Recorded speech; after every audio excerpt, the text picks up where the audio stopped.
Alrighty, welcome back to KC Grid Talk, episode number 42. As always, my name is Caleb Vieska, and we're back. We had an off week last week. Xander and Kyle went live for their show and their podcast, but we're back and we're ready to break down everything that happened at round numbers 3 and 4 of the SKUSA Winners Series. And that's the end of the preseason. It was great. Myself, Emery, and Alex were all there. Emery was working behind the scenes. Me and Alex were down on pit lane, and it was a great weekend. And that being said, welcome to the show. As always, my two wonderful co-hosts, Emery Lida and Alexander Searle. Boys, a long weekend on our side, I should say, but got it done in the end. Firstly, work side, racing side, how did our weekends go? I know we were kind of all together. The Chiefs lost the Super Bowl. Emery is sad about it. Go Birds. I'm a Texans fan, but go Birds. But yeah, boys, how was the weekend? Work, racing, and Super Bowl loss. Do you Emery, you know? can start. Do you know what, Caleb? I wasn't even gonna say anything. I was like, "This is." It was a long weekend. We had a lot of things to work through, especially early on in the weekend, with some new changes on the back end, the technical side for us that took a little bit to get used to. Some just unfortunate things that happened to us on Saturday, but we were able to rebound. I feel like ended up being a very good weekend for us on the work side. A lot of hours put in, but ultimately a lot of hard work that paid off on the end product that I really think ended up doing well. And then also, as well as that, the racing product was extremely fun to watch with a lot of fun finals on both Saturday and Sunday. Some drama we'll get into in a little bit, and even more so throughout the weekend. But as far as the Super Bowl goes, I mean, look, not the finest moment for the brand, not the greatest weekends, but hey, Patrick Mahomes still has 3 Super Bowl rings. That's 2 more than any other quarterback in the league right now. And yeah, as long as that's the case, I mean, Jalen Hurts can have one. Happy for the city of Philadelphia. I'm sure a lot of people, including our producer that is unfortunately not with us tonight, Riley Can, very happy about that win. And hey, I mean, sometimes you can't win them all. Sometimes you have to give to the less fortunate teams. And that's what happened on Sunday. All right, Alex. Emery said it best. I mean, first of all, shout out Riley Can. He actually wasn't with us 2023 when the Eagles lost to the Chiefs. So it's only right that when he was there, they win. As far as everything goes to the Chiefs, it's a racing podcast, so I'm not going to get too far into it. But Eagles, you can have one, right? As far as the weekend goes, Caleb, you and I are on pit lane. Amazing weekend. Winter Series always provides great racing. And yeah, end of the preseason. A lot of teams, things to look forward to in the Pro Tour. Some teams, maybe they feel like they got some things to work on before Pro Tour, before the rest of the national calendar. So I'm excited for the rest of the season. I think it really gives us a good baseline of what to expect, and I'm pumped. Yeah, I think we all are for what the Pro Tour has in sight for us coming up here in a couple of weeks, a month, I should say. But before we kind of get into all of it, I want to give a huge shout out to our entire crew this weekend who put in the hours, guys who you don't see as much as myself, Alex, Xander, but I think the guys behind the scenes, Emery, obviously you're one of them, Riley, Brandon Simone, Simon Sykes, Trevor Blue, as always.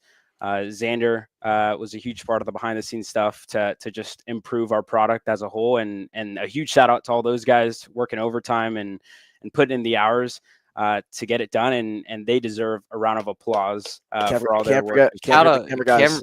Yeah. Oh, our camera guys crew. as well. Especially on Saturday. Especially on Saturday. Yes. Yeah. Carried the broadcast the first part of Saturday. Our camera guys, Hunter Bolton, Jerry Fandry, as always, and Jake Faulkner, racers, and yeah, the crew honestly killed this weekend, and did a great job through everything.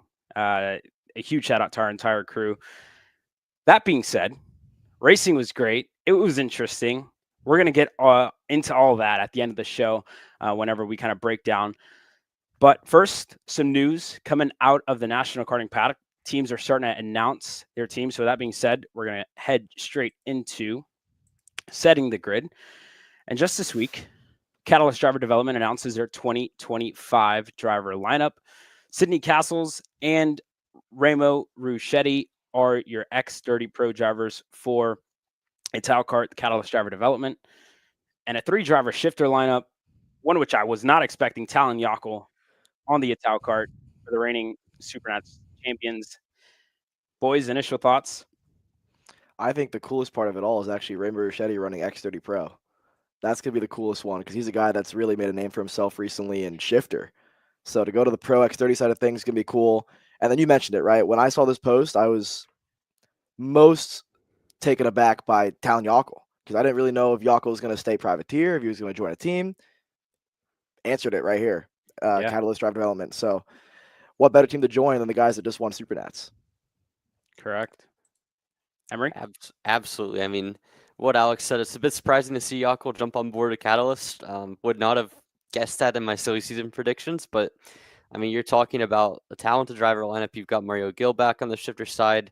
You get Remo on the X30 side, which is going to be really fun to watch because remember, I mean, he's had some single speed success in the past, if I remember correctly, multiple top 5s and Supernats in the X30 side of things or in the tag side of things. So, I mean, Remo's going to be fun to watch. It's going to be a bit of a shakeup for their lineup, and I'm excited to see how they do throughout the Pro Tour. Yeah, one that we did not add here, but Ruben Moya making his return. We saw him at the Supernats, and he's one of those drivers I think to honestly look out for whenever we get into the Pro Tour in Houston in a couple of weeks. But Ruben Moya was up there in Supernats, and I think that's going to be also one of the drivers to look out for, boys, as well on the X30 side of things. Yeah, absolutely. And I think a lot of people were taken aback by Ruben Moya's success at Supernats just because he's not a name that you would have heard much of in the U.S. or even really on like the international waves, like in prominent international competition. But I mean, he's had some really strong results over the years over in Europe and particularly over in Spain. So, I mean, you're talking about a driver that has a lot of pedigree on the international level. And I mean, what he did at Supernats, in my opinion, I know that he didn't win. He ended up on the podium, but kind of came up short to Turney at the end of that race. But I mean, to me, the most impressive driver of the weekend on the X30 side of things relative to expectations. So impressed by him. Excited to see what Moya can do heading into 2025. I mean, we spent a lot of the weekend discussing Joe Turney and drivers that have or haven't beaten him. And you look at the list. For one, Turney's on a 7-race win streak. You look at the guys who have beat him, it's not very many. The fact that we were able to make a post about how many drivers have actually finished ahead of Joe Turney says a lot about Joe Turney. And Ruben Moya, to me, in that Supernats race, was probably the biggest challenger to Joe. He was the one that really kind of figured out what it takes to beat him. And if it wasn't for a couple of situations during that main event, I think we're talking about Ruben Moya as a Supernats winner. So to me, having Moya come back for the Pro Tour, gonna be awesome. I hope Joe Turney races because then that'll be really cool as well.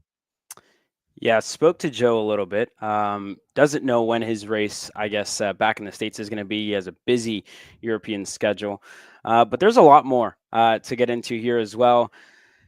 I think the shifter was one of the most interesting races considering obviously lower numbers at the Winter Series, but a couple of drivers were kind of standouts. Emery, I'll give you the honors to introduce our guest here. I think it took a lot of digging to find this picture and a lot of stalking, I would say, Emery, but that's part of our job. That's part of our job, and we must say so ourselves. Yeah. Without further ado, welcome to the show here to our very own Justin White. Justin, welcome to the show, my man, and congrats on your maiden national victory, dude. Yeah, it was awesome. It was crazy. I would never even expect it for that weekend. Firstly, talk about this picture. Where was it taken? When was it? That was a while ago. That was like 2013. I think NJMP. I think it was up in New Jersey. It was some road tech race, and I just won. I think it was a regional championship that year or something like that. Yeah. Yeah. Well, there you have it. Bring back NJMP. That's what I'm saying, man. Like, it's a great track. As long as we can get rid of like the whole lightning alarm thing. Yeah. Yeah. That was Yeah. kind of where it all went downhill with stars, I guess. Maybe change some legislation on the local side, but as far as the track goes, I mean, phenomenal racing facility. But no, I mean, Justin, you look back at where you've gone over the years, your third season racing shifter, you've kind of worked your way up to this point. I mean, how special was it to finally get that first shifter win, considering kind of where you started 2 years ago and kind of, I guess, you're racing against guys in Mateus and then AJ that have been doing this for a lot longer than you have on the shifter side and in general. Yeah, I mean, it was so special to get the win, especially for my dad and Carlos and Nathan. We've just been working at it, and slowly getting the pace up there, and then we get it on that weekend, But AJ and Morgado are great drivers, they're both two of the best probably in the States, definitely, but probably even in the whole world, So it was really nice to go up there and battle with them a little bit and have a pretty damn good pace with them, Yeah, and I mean, you've had success on the single speed side. You've made it to, I believe, what is it, 4 Rotax World Finals? Yep. Four Rotax yeah. finals, and it was nice. Yeah. What led to the decision to move to shifter in the first place? Actually, I didn't really want to go to shifter, actually. So we were running Loxahatchee, and everything was good. We had a pretty good weekend, I think.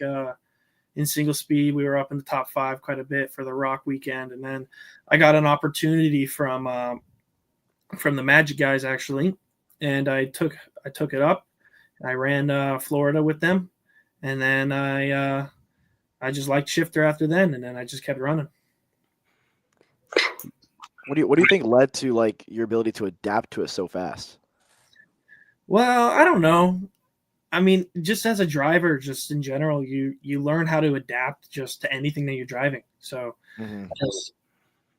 there's nothing in particular that I adapted faster. It's just you force yourself to adapt, especially when you're going against people that are so fast. Before shifter, give us the Justin White story. How did we get to this point? A pro shifter winner. For pro shifter? No, just give me a story. Give me the rundown of what got you into racing. Oh, and up to this moment. Yeah. Oh my. So my dad he used to drive motorcycles, like 750cc motorcycles, knee drag and everything like that. So he was always in the racing world. And he kind of stopped that when I was little, and when I was growing up, I was always in the cars. Like I loved the Cars movie, Mario Kart, all that stuff. I'll be playing with my Matchbox cars on the floor, But it was never even a thought in our mind to get into racing at all. So my dad used to work for a company, and he used to go to like China and back and stuff like that. And he got sick with leukemia or something like that. And he told my mom when he was sick, he never felt more alive than when he was racing. So my mom booked him a day up at Pocono for like some rental kart stuff. And he liked it a lot. So he was like, maybe I'll get into this. So he went up to one of our local tracks called OVRP. And he was looking to get into it himself, but then one of the owners, Peter Han, had said, "You know what? You're a little too old for this." And my eyes were big and bright, and I'm 7 years old, and he was like, "It's a better bet for you to get him into it." So that's how it started. And I just ran kid kart there for a little bit, and then I got into some cadet stuff, Comer 80s, some Micromax. I won my first ticket to the Worlds in 2013 in Micromax to Louisiana. That was really fun. And then we ran some mini Swift and stuff like that.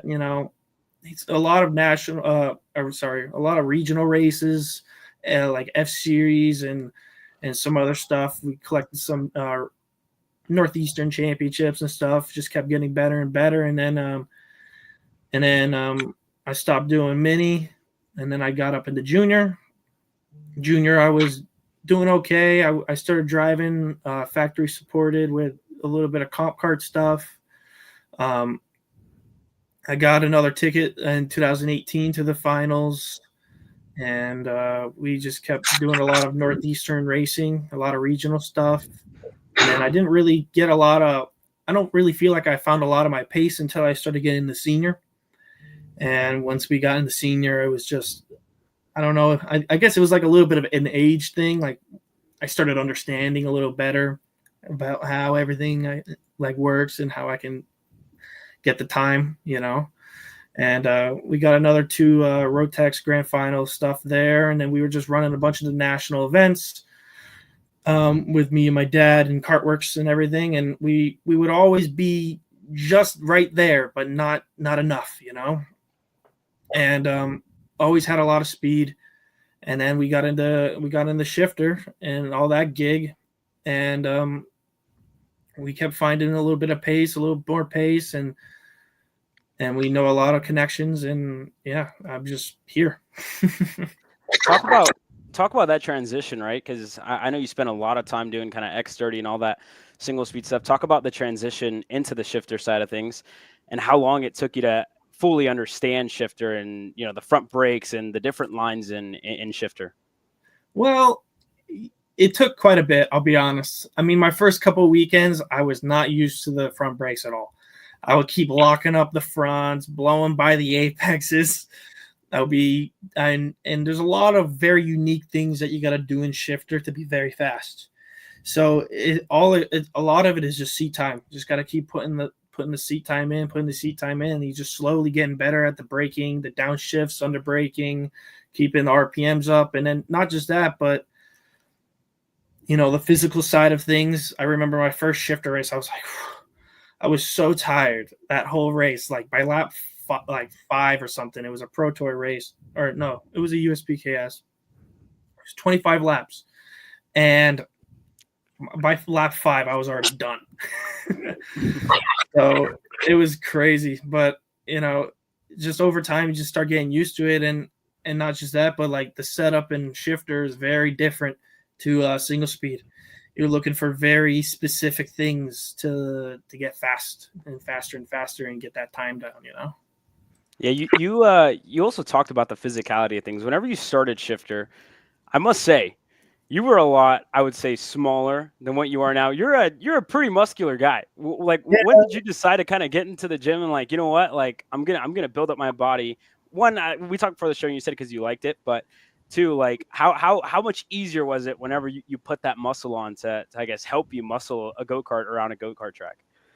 I wouldn't say it really helped that much, I'll be honest. Because honestly, it kind of gets me a little bit more tired after like halfway on to the race, because I got more muscle, I got more blood flowing, more fatigue, Okay. But I guess for the first like couple laps, when you can really muscle it and get on top of the wheel and and really make it work, it really does help. But as the long game starts going, I start to lose a little bit just because of exhaustion. So it works. I've always found it so interesting because I don't know who I was having this conversation with, but there's so many, like the top level karters are actually really skinny. Like Yeah. when you look, I can't believe, like, it has always amazed me. Like Alan Isambard is a pretty skinny dude, and there's nothing against Alan. Alan will probably admit it. He's a skinny dude, and he can wheel a shifter for hundreds of laps straight.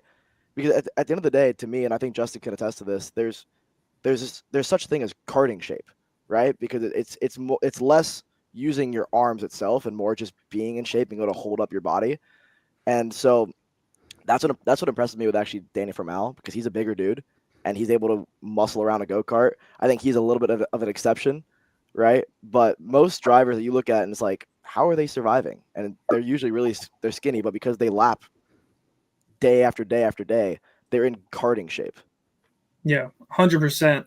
Because there's a lot of guys that you see, especially in Europe, like Matias Morgado, they have to be a certain weight to be eligible for KZ or KZ2, and that's a very much lower weight than it is here. Yeah, isn't it 10 pounds less in Europe? Yeah, something like that. I think even KZ's even lower. Yeah, because KZ2 is 10 pounds heavier. Because I was talking to AJ about it, because we were discussing Bujdoso being a little bit overweight because he's been out of the kart for so long, and AJ was saying that even like in Europe he'd be slightly overweight, and Yeah. it's mind-boggling to me, and it makes sense why all the Europeans come over here and they're a little bit skinnier because they have to be. Mm-hmm. I mean, yeah, have to be. To run KZ you have to be 150 pounds in Europe. That is, I'm 150 pounds. I can't. I couldn't believe that when he told me that. That's absurd to me. But it also it impresses the hell out of me when I watch the guys muscle around like KZ, because to me it is the most physical go kart. And you look and it's like, man, they shouldn't be able to do this. But it goes to show you, back to what you talked about, seat time. Seat time naturally gets you in better shape for a go kart, right?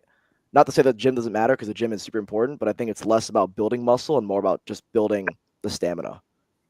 Oh, 100%. It's all about building a stamina, not really the muscle. I do the muscle because I like to do that myself. It's kind of nice to see a little bit of progression over time. Yeah, just a little bit. Yeah, just a little bit. With the ego a little too. But yeah, like you need to be you need to have really good stamina, not just like running wise or cardio. It's a lot of like, because when you're thinking about it, like you're trying to go for a run or something and build your stamina up, and it's like, but you're just working out your legs most of the time. You kind of got to build a lot of your stamina like with your upper body. It's kind of different. 100%. And then after the race weekend, this was off air when me and you were kind of going back and forth, and you were obviously fatigued from the entire race, 18 laps, and you're like, man, I'm tired. 18 laps. I think I'm gonna have to start to mix some cardio. And how like, especially Orlando, I think is one of the most physical tracks. But like, how is it in the seat whenever you're going, 80 miles an hour at a racetrack, taking corners, and your neck, I guess, feels like it's about to fall off? No, the neck is no problem. Yeah. More than actually, I'll be honest, being in the seat is actually better than when you're right off the track.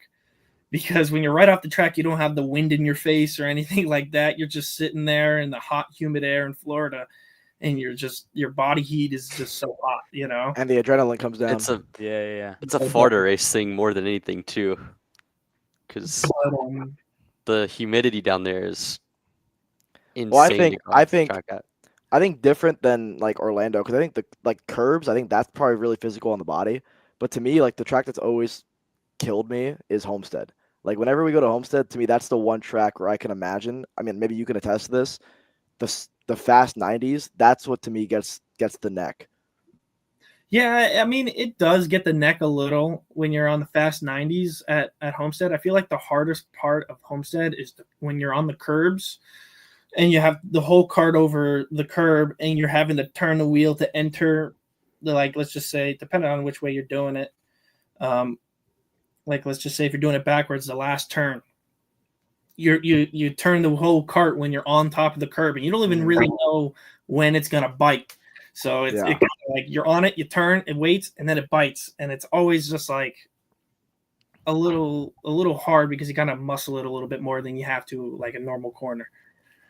What's MCC like? I've heard that MCC is probably one of the most physical tracks in a shifter, especially. It's very tight. That's the thing with MCC, is that for a shifter, it's quite tight, and there's really only one line on the track. So when you start trying to go into like a lot of passing and stuff like that, it's quite difficult, and like it's really hard because you got to really get it in really deep and really narrow. But driving the track in general, it's not that bad compared to Orlando. It's quite about the same, I would assume. I mean, yeah. OVRP. That'll get you in shape. Oh, OVRP will get you in shape. Yeah, it's like I was gonna say, how is OVRP on a shifter? Oh, it's crazy, dude. It's crazy. You don't stop shifting. You don't stop shifting. I think that can be attributed a lot to like how quickly you probably adapted to the go-kart, huh? Maybe. The thing is that when you go from a track like OVRP and then you go to like Newcastle, it's so different that OVRP, you can make a little mistake here and there and you won't lose a lot of time because it's like it's only a couple feet until the next corner, but if you make a little mistake coming off the corner, off the I-70 at Newcastle, you make a little bit of a mistake, you might be paying like 1/10 to 2/10 by the end of the straightaway. This is just telling me that we need to run a national race at OVRP in shifter. Dude. In general, Northeast karting, in general. There's some good tracks there. Yeah. 100%. While we're on this topic, the last thing for me on this topic, especially, when was the first race in a shifter where you're like, you know what, like I got this. Like I'm not as fatigued as I used to be. I feel comfortable with the cart. Like when was that first race for you? Do you feel like? I don't really know. I would say it was actually Pittsburgh the first year that I ran it for Stars in 2023. Pittsburgh, I felt quite good. There was a very high grip track, with all the Rhino seal that they have there, and I had a lot of pace. And I came out second that weekend at Stars, and I was like, man, I really know how to wheel this thing pretty good now. And even in the rain, I felt very like at home, and I got second in the rain there, which was quite nice. Yeah. What's a shifter like in the rain? Oh, it's I think it's a lot better than the single speed. You got to be really careful on the upshifts and stuff like that because you don't want to spin the tires too much. So you got to be very light on the throttle, but the braking is so much nicer because the front brakes and having the rear brakes, the chassis actually feels very under control under braking. But just like single speed, if you get it a little wrong, you will blow an apex or off the track. It's always looked so fun because I feel like you touched on it, right? In the single speed, it's a little less predictable because you only have the rear brake, you have a lot of rotation, and oftentimes you have too much rotation for your own good. You're always trying to take away. You want to basically set up the cart to just push, and the shifter you can actually modulate with your feet, I think, a lot more. And then having the ability to actually downshift and engine brake, I think, is an advantage in the rain. I've never been fortunate enough to actually get a shifter in the rain, but it's like poetry to watch it. Oh, yeah. There's a lot of, there's so much technique you can put into it with the downshifting, with your braking and everything. But, you got to be so careful because you touch the gas a little wrong and have the engine on the pipe a little bit while you're turning a little bit, your rear will come around instantly. So you got to be really, really, really careful. So was that Pittsburgh race the first time you driven a shifter in the rain, or how much had you driven before then? I think that was maybe my second time in the rain in a shifter. But that race was crazy because it's pouring and nobody had any nobody had any clear visors because we had to change all our stuff right on the grid. We only had 3 minutes or 4 or 5 minutes. So we all just ran back to the grid, got to the pits, got our tires, came up, put them on, got on the grid and went. And it was a complete downpour. I remember going to turn 1 and I'm looking, I'm not even looking in front of me. And there's somebody in front of me. I'm not even looking there. I'm looking over to my left, looking at the white line. And as soon as the first entry curve, then I started my braking because you can't even see anything in front. Yeah, that track is probably one of the most treacherous in the rain in North America. And that weekend in particular, because it started raining right at the start of the OKN race, no? Mm-hmm. Yeah. And so, I mean, you're sitting on the grid basically. You have basically one shifter race in the rain, or one shifter session in the rain, and you at that time this was still your first real season in shifter. How nerve-wracking was it to look up and realize I got to go drive this thing in a race against a lot of people? I think who was it? It was Colin Daly, Talon was there, Bailiff was there. There's a few amount of guys that certainly would have had more experience in the rain in a shifter. How nerve-wracking was it to kind of just sit there and realize I got to go do this, I got to go race this?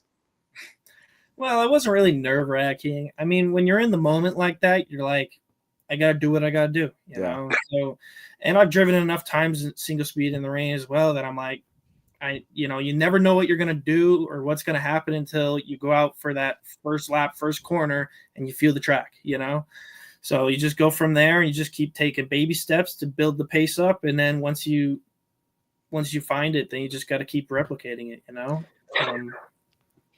We spoke about this on the grid actually, but I think Pittsburgh is for one of the more underrated tracks that we just don't go to enough. But what is a shifter like in Pittsburgh with all the Rhino liner in each corner? Oh, I love it. Oh my gosh, it's so much fun. Pittsburgh was I've actually ran one other shifter race. It was actually my first ever shifter race. It was 2021 or something. It was Stars 2021, no? Yeah, it was. And it was my first ever shifter race. I got called in by J3 to do it. So I did it. And whew, that track with the Rhino liner, like you'll never have a problem with grip ever. The only problem you'll have is if you have too much. You know what I mean? And having all the horsepower, 50 some horsepower going through that track with so much grip, and it's such a fast flowing track. It's just so much fun. You ever almost grip flip there? No, I haven't, but I have seen some people that almost have. Yeah, I know when we were there 23, there was quite a few drivers. Emery, you were one of them. I remember. Yeah. Yeah. Emery's I was too. Emery's done it at multiple tracks. Rhino Rhino liner is not my friends Hey, at all. neither is it mine. I almost grip flipped a couple times at Pittsburgh In a CKNA 206. Summer Nats in a 206. That's In a that's 206. incredible. Yeah. That's scary, man. It's scary. Just See, imagine if Danny was there. Yeah. oh my god. No, I feel like I was early to the party on this because I almost grip flipped a Yamaha like 8 years ago. Like when they first brought the Rhino liner into Dowsman, we were in Yamaha Junior, full send into the corner, like Thursday practice. And like I didn't know what happened. I thought like someone went up my inside and just flipped me. I come off, look at the video. I'm like, yeah, no one touched me. I just almost slipped. But That's funny. no, No, Pittsburgh. Yeah, Pittsburgh. I remember looking at my video, and then I was like, you know what? Like, I don't think we're fully gonna fix this. So you just got to drive with it, and that's like the Yeah. scariest part about it, because you're like, I'm either going on my lid, or I'm making it through the corner, losing about half a second. I Yeah. think I got the yips at MCC last year from the Rhino liner. Like, straight up forgot how to drive because of that. Like, That- But and then- I almost prefer it though, because I'd always rather take grip out than have to keep trying to add grip. this is spoken from a guy that's like 30 pounds lighter than me. Okay, at least it wasn't a short joke. God bless. I mean, we could do that too, but This is another one. NTK in Dallas. My cousin actually almost flipped there. You remember that, Emery? You were announcing that. I was race on the in call for qualifying. it. Yeah. Yeah. Yep. Exactly. Exactly. Oh, I think that was the last race my cousin ever did, and he hasn't raced since. you know, if you ever want something to like terrorize me, make an entire track out of Rhino liner. That will. I will never show up to that place I would. ever. Well, there. Dude, Just Justin, I'm getting these vibes from you that you're just like a super chill guy, man. Like just like might flip, but whatever. I'm having a good time.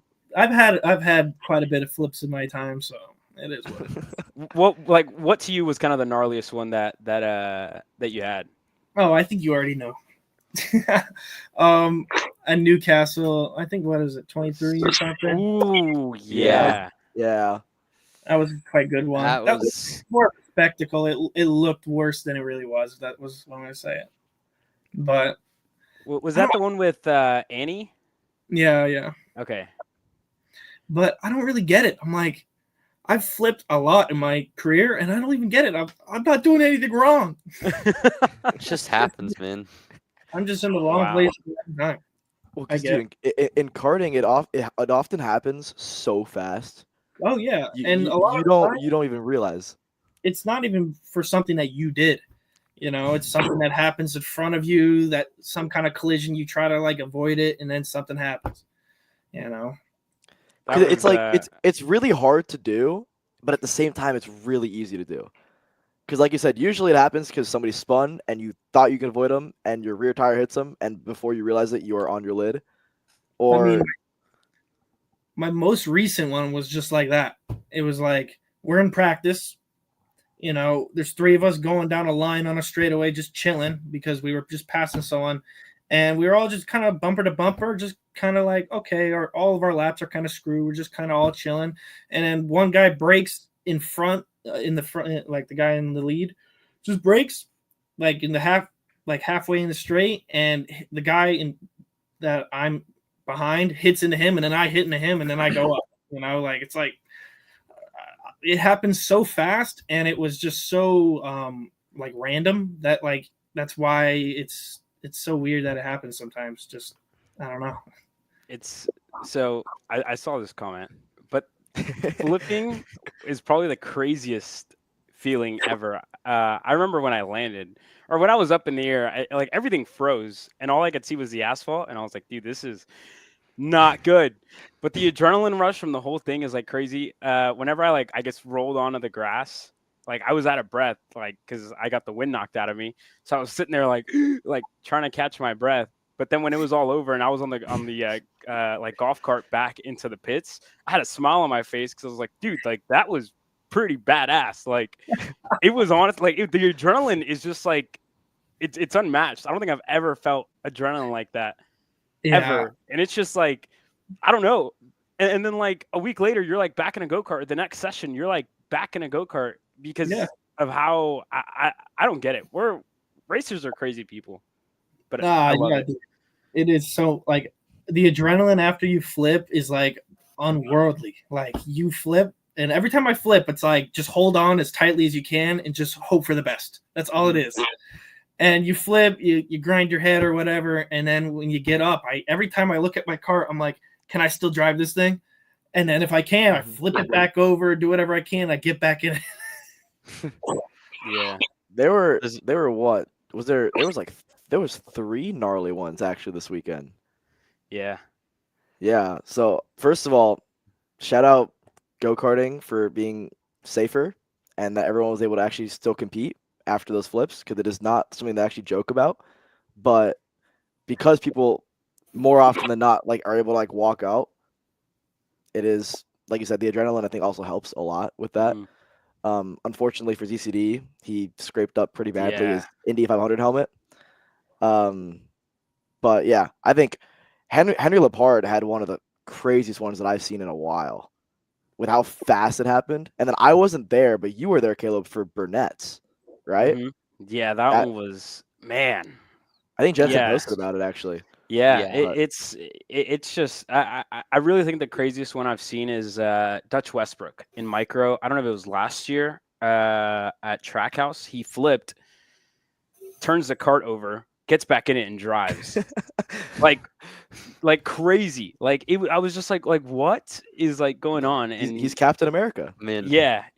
We kind of joke around with him and call him Captain America. He has a thing on his helmet, but that's these kids, dude. Nico great. Bezo. Yeah, dude, man. That one was. You were there for that one, Emery. We were on the call together for. Or Bezo basically spacewalking through the sky. Yeah, and these kids, man, they're still racing and racing kind of better than ever.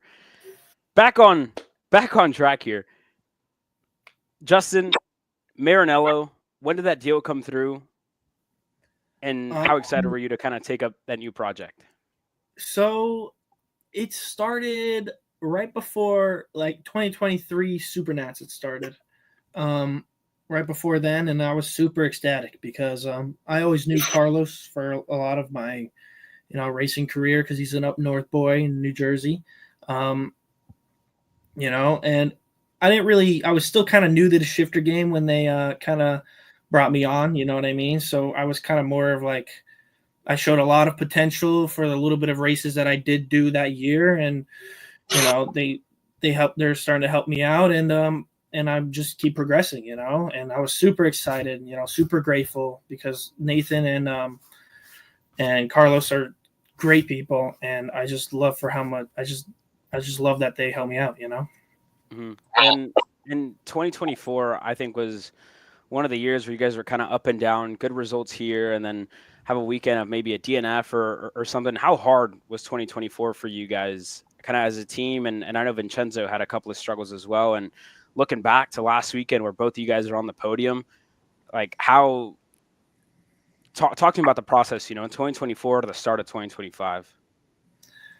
Well, yeah, the start of 2024, we had quite high hopes because I did really good in Super Nasty year prior, showed a lot of pace. And going into 2024, starting with the number 3 plate I had at Stars, we had a lot of high expectations.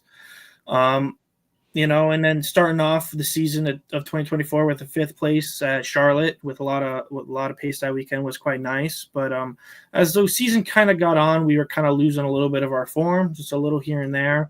And I wouldn't even say it was any bit of the package. It was just still a little bit of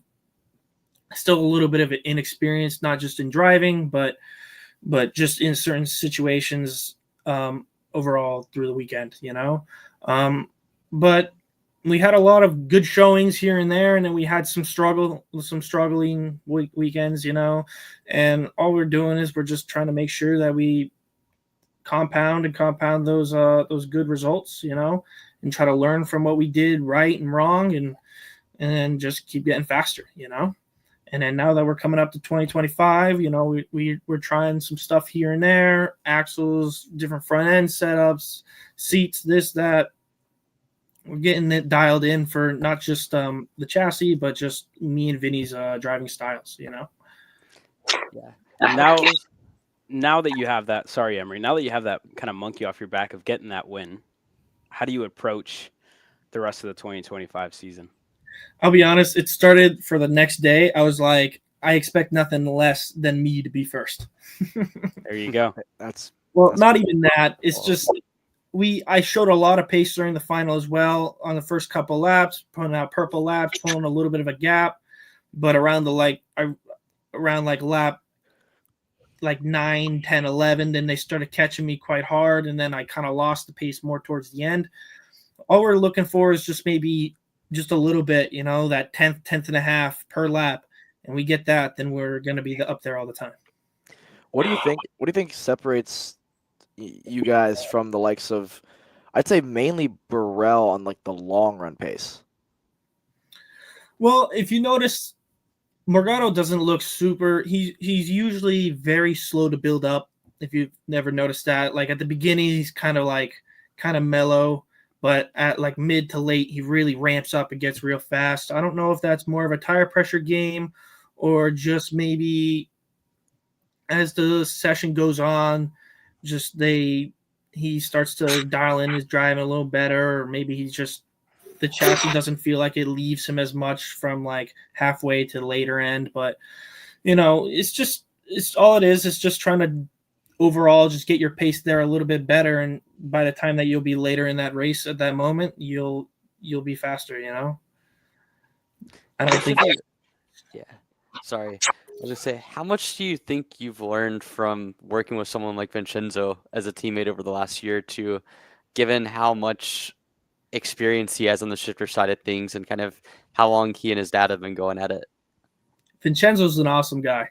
He is he's the nicest guy that you'll meet on track, or not on track, but like in the pits, he's a great person. But honestly, like Vincenzo is a driver that like he can pull something right out of his hat at any moment, like the last 3 sessions, he could be struggling. And then out of one session, he'll just absolutely hit it perfect. And I'm like, how did you do that, dude? Like, but no, he's actually been very, very, very helpful, not just with me and a little bit of my driving here and there, because we bounce a lot of ideas off of each other, but also me and him have a very similar driving style that the chassis, as we make changes and stuff like that, it fits both of us. I want to go back to this comment that we saw from Phil Pignataro a couple minutes ago, talking about, just you and your dad. I want to know, like, talk about the relationship between you two and how it's progressed throughout the years and how much he's been a factor in your success. Oh, my dad has been every bit. He's more why I'm successful now than I am, like he has done so much for me in racing, and not just racing, but life, that, me and him have such a great bond. We are so alike as people that at times when we're at the track, we butt heads here and there, but at the end of the day, we're both there for one goal, and that's to do the best that we possibly can. And, I can't thank him enough most of the times when we're at the racing weekends for what he does for me, How was that moment this weekend?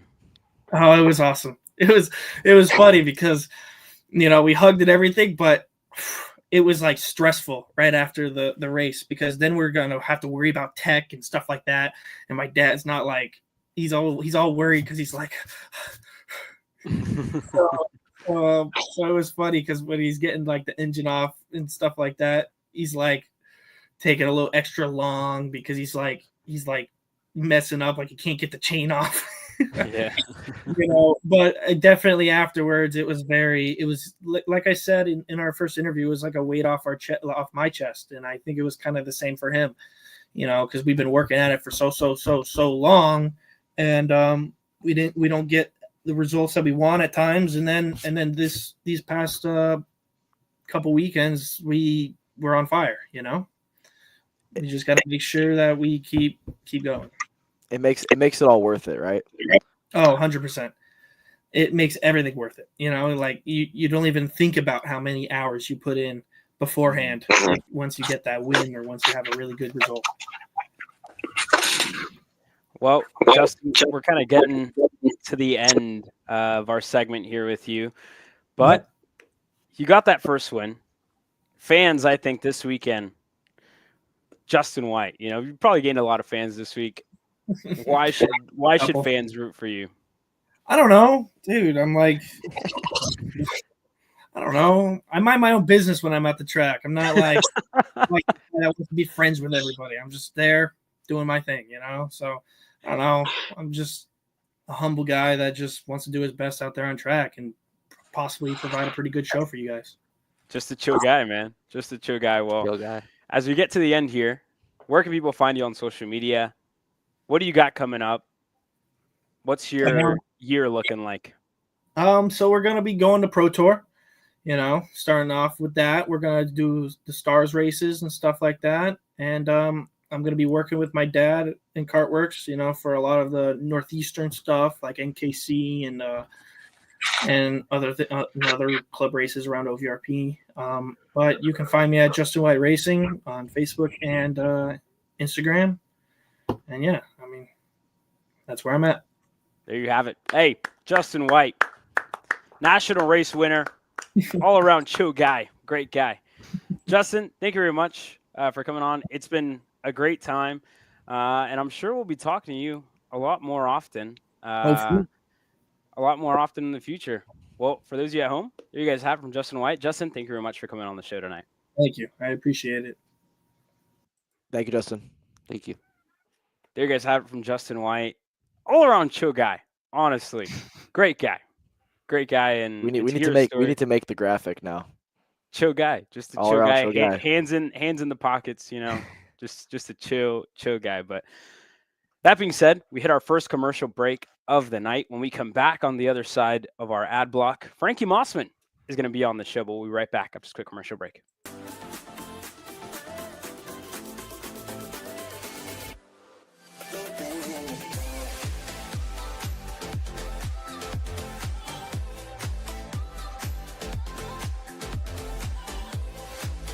Are you looking to take the next step in your racing journey?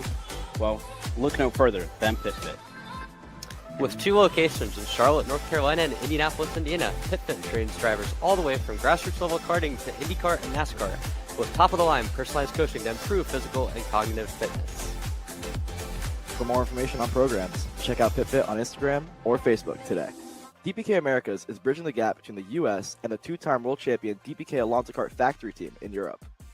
In partnership with Team Binnick, they offer drivers a complete career path from the Americas to Europe that allows them to continue their driver development on both sides of the world, all underneath the DPK umbrella. For more information, contact DPK Americas at max@drivensm.com to take the next step in your driver development journey today. Join us for the biggest kart racing convention of the year, the 39th OVKA Kart Racing Trade Show and Swap Meet, Saturday, February 1st, Robert Center, Wilmington, Ohio. Whether you're into sprint karting, dirt and oval racing, road racing, unlimiteds, or vintage karting, there are deals here for you. Shop our 60,000 square foot show floor, filled with the karts, parts, and supplies you need. Network with kart racers of all disciplines from across the country. Get insights from experts at our performance seminars. Visit our Intro to Kart Racing open house to get started in racing. Visit OVKA.com. Vendor registration is now open. OVKA.com. All right, welcome back. OVK obviously already happened, so we're going to update that. But you can wait for next year's the kart swap meet. But That being said, a lot of stories coming out of Orlando Kart Center at the end of the weekend. I think one of the coolest ones is about our next guest, Frankie Mossman. Had a up and down weekend, but he was able to get it done.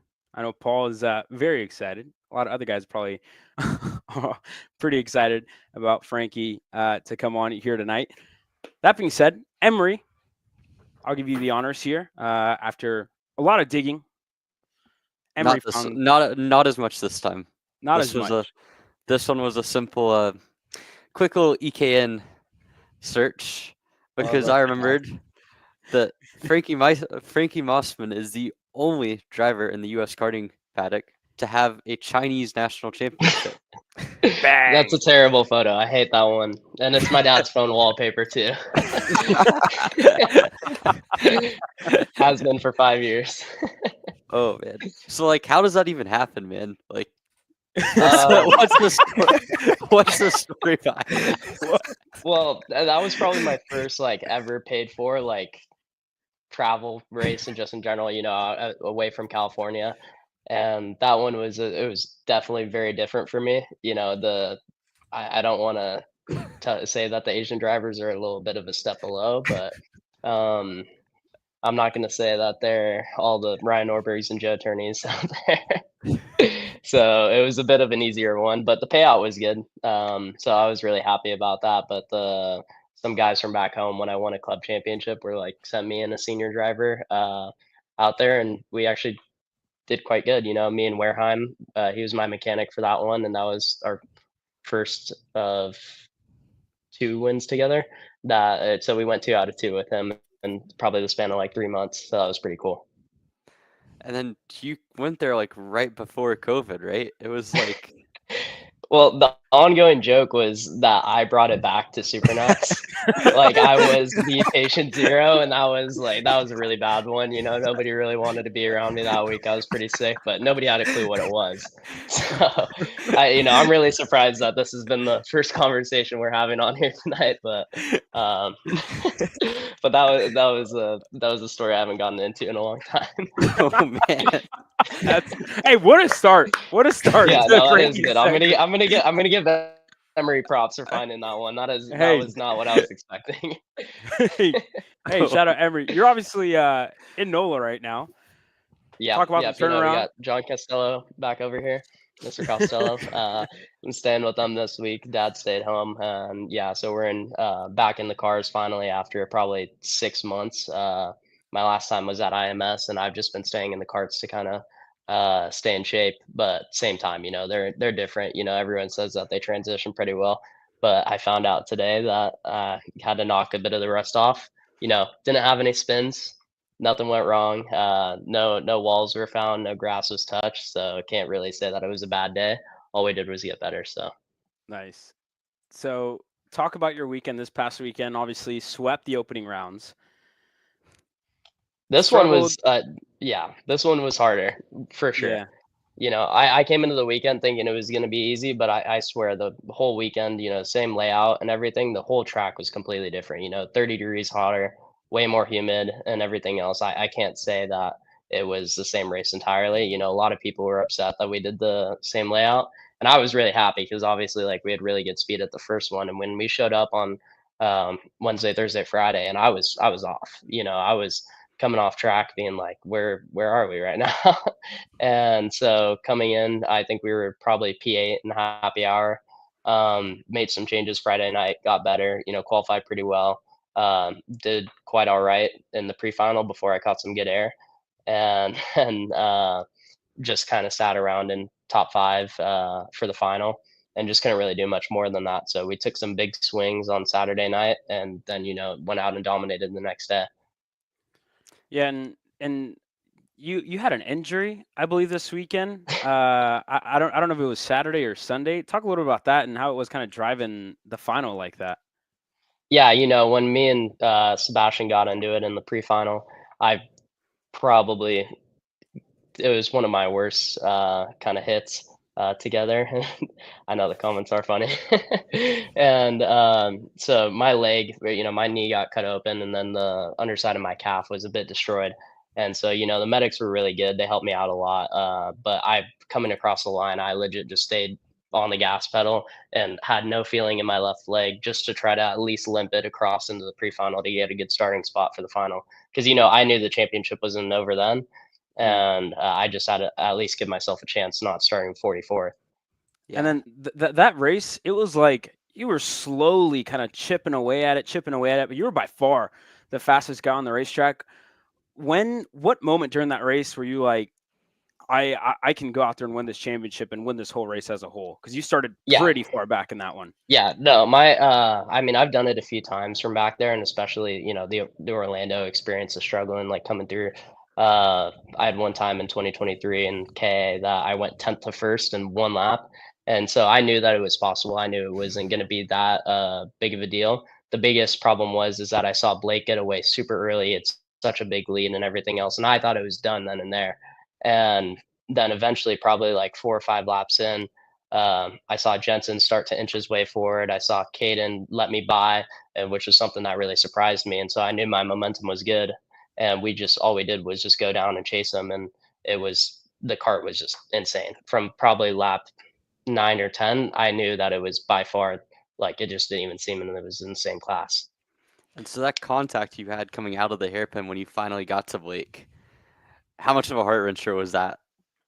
That wasn't really that bad. I was more just surprised. I've pulled off that move a few times. That was the same thing that I did with Kai and whoever it was that he crossed over with. Ty, at the first rounds, and he came off trying to protect it a little bit, and it wasn't really kind of his or my fault. I feel like that we were just both. He saw me in the championship, and then we just kind of got together. And so did you ever realize, like, during the actual race that he was out of the picture? Because I know we heard on the scale line mic that your tuner told you that he had a bent tie rod, but you weren't sure that till after. I didn't even hear Nathan tell me that he had a bent tie rod either. I realistically just thought he probably got eaten up a little bit into the final corner and probably was back and forth or something like that.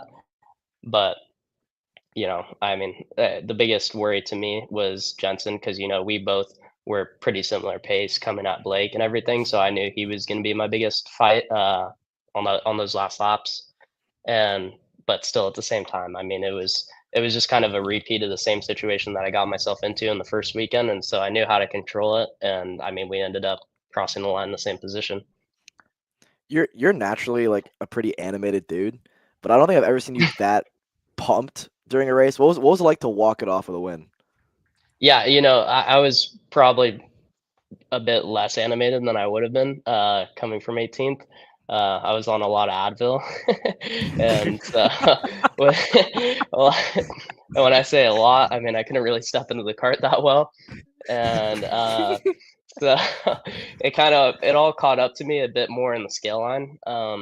Like right once I came across the line, I was like, my normal whatever, put the hands up, be stoked and all that, another race win. And then once I realized it, once I came in, I was like freaking out, like screaming like it was a Super Nats final. But it was a really big deal to me because I've come like so close. Like I said in the interview, it's just been a super long time coming. And so it meant the world to me more than probably if I went and won the world championship this year.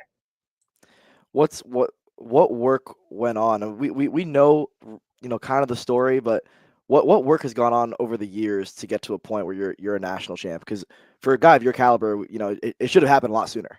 Yeah, and for sure.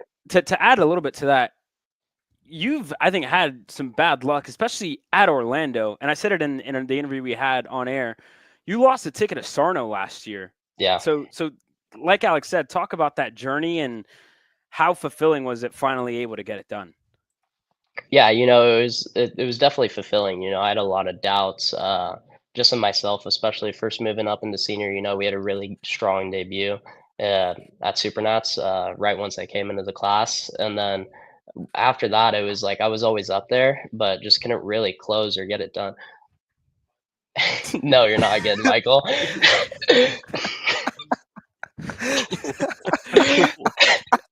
That's got to be top 10. That's gotta be top 10 moments. Oh No, my okay, so god. who's all right? So tell us who that is. Uh, that that's one of my competitors this year. No longer teammates, but he kind of put it on me today, so I can't give him crap. Was that But Costello? yeah, it was Michael. Yeah, we're sharing a room. That's funny. But I mean, like I said, we came into the class really, really good.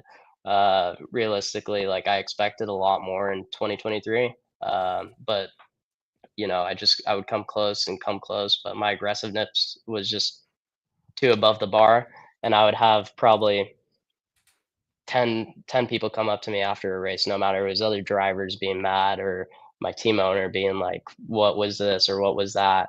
and being like, "We got to tune it down or be more mature." And it was something that I was like, all right, kind of brushed it off as like me trying to be aggressive. Um, but eventually it got to a point where it kind of like it hindered me from stuff like championships, like that Sarno ticket last year was just the cause of a pushback bumper, and if I had probably just backed off a split second sooner instead of trying to get that last bit such out of it, I mean, I probably would have been in Italy last year. And so that's the stuff that kind of sat with me, especially through the New Year's, and especially after Supernats this last season and Rock Vegas, and with the incident I got into. There was just it was a lot of the moments where I couldn't really close it on the last lap, and that was something that like I really needed to look into myself, and I feel like that's where everything kind of changed. And I mean, I knew once the first win came, it was just going to keep coming, and I'm excited for a really full season for me. More than I've probably done in the last 3 years that I have in karting. Is what I'm expecting to do double duty for both of the main American series. And so, what motivates you to kind of keep coming back? Because obviously, you picked up the national championship. Huge moment for Frankie Mossman. Huge, I guess, kind of like feather in the cap after everything that you've gone through in recent years. But I guess with all you've got going on the car side of things, a very loaded schedule. I mean, you don't have to do double duty. You don't have to keep coming back for full national series. What drives you to still race all of these series and with Jay and with kind of the double program going on? It's like I don't kind of look at it as unfinished business. I kind of hold myself to the same regard as Joe and Ryan and all them, whether or not my stats say the same or not. I kind of think of myself as, if I go out there and I'm in X30 and I can go and compete. And that's realistically just how it should be. And that's where my motivation comes from, is the fact that I kind of want to bring to with myself, just to prove to the others that I can. I really want to get back in X30. I really want to put it to Ryan. I really want to put it to Paulie. I really want to put it to Austin, because these are guys that I grew up watching. No matter me being 19 years old now, this is the time where I feel like I'm in my prime and I can actually have a chance to go ahead and compete with all them. Yeah, Bang. that's There you go. that's great. And if you see us kind of in the private chat putting these times down, that's just we got to come back and rewatch this stuff, because you're giving us some great stuff here, Frankie. To move more onto this year, talk about, I guess, the decision to align obviously with Jay on both karting and cars, and the step away from Speed Concepts after quite some time with them. Yeah, like I had such a great year with speed. We podiumed at legit every event that we did. Um, so it was a big deal for me to kind of go and try to make that transition. But Jay's been like a second family to me. And I really wanted to see their program fruition, and they've put a lot of support and trust into me and the car stuff when I had a lot of doubt in myself. And he's just kept my confidence up and sent me the good lucks on the weekends and supported me on the times that I'm in the karting, giving me the coaching. And so, it's my time to kind of give back to the whole program itself in general. And, he definitely needs a good American driver, because Joe can't be here all the time. And so I'm trying to kind of fill in that little space where he doesn't really have the Ryans or the Garrisons or these guys to be able to go and promote his brand. And obviously, I think one of the biggest things about the transition was an OTK well, first you were on the CRG a lot, I know, in 2023, and then an OTK to a KR. And I know we talked the opening weekend at rounds 1 and 2 at the SKUSA Winter Series, and you were kind of saying that the KA was just to test out the new chassis and to learn it a bit, but then you go out and win both those races. Talk about that transition, of going to a complete new chassis. I don't know. Have you ever been on a KR until this year? No, I had actually the chance to drive one for 4 laps at K1 circuit, probably a few days before I left for Orlando for the first weekend. But it wasn't set up properly. I was probably reaching for the steering wheel. I was like this, and I'm and at a high speed track like that, um, and it didn't kill my confidence. It really gave me a lot more because I was like, if this cart can be set up to my preferences, I was like, I'm probably going to be unbeatable. And we went and showed that in the first week. The second week was a little bit more difficult, but I think everyone kind of stepped up their game a little bit to close the gap. And in the KA racing, it doesn't really come easy. End of the day. I mean, I don't think there's been any of those races other than Joe's at Supernats where people go ahead and check out. Like it just doesn't happen. And so I wasn't expecting it to. The only times that it did happen were when people got into each other, and I hit a good crossover or timed it right or whatever else, and that's how it worked out every single race. I was gonna say, had you won a K main event like in a national level before this year? Because Nope. I feel like No, you've been up front so many times in them. Like yeah, and I feel like that's just kind of the proof or the point that I want to make, and that was my motivation for keeping into it. It's not the full priority is obviously me and the cars and everything else, but at the same time, this has been my life for the last 13 years, and so my first national podium I was at 7 years old, and my first national win was at 19. Sorry, at 18 technically, because it was my birthday weekend this last weekend. True. But so yeah, there's all that type of stuff, and so yeah, like you said, I've been up front a lot of the time in KA. I see myself a lot up at the front in X30. The whole Miami Grands thing happening. I feel like if that whole incident with Dalton and Jacob and them coming together and him having to cut the track a little bit, I think that could have put us in a position to be able to win. Or a good battle with me, him, and Ryan, and probably wouldn't have ended with me in the wall.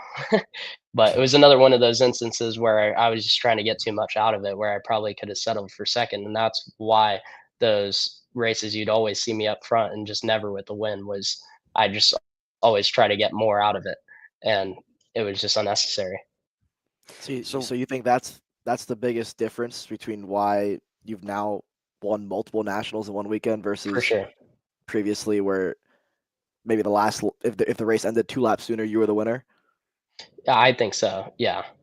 I mean, before the red flag and Miami Grands, I was leading probably the entire race, and then everyone kind of got together, got a little game plan. I got into my head a little bit for those 40 minutes that we were sitting there baking in the sun, and it was another one of those things where I was just like, all right, we're already the leader.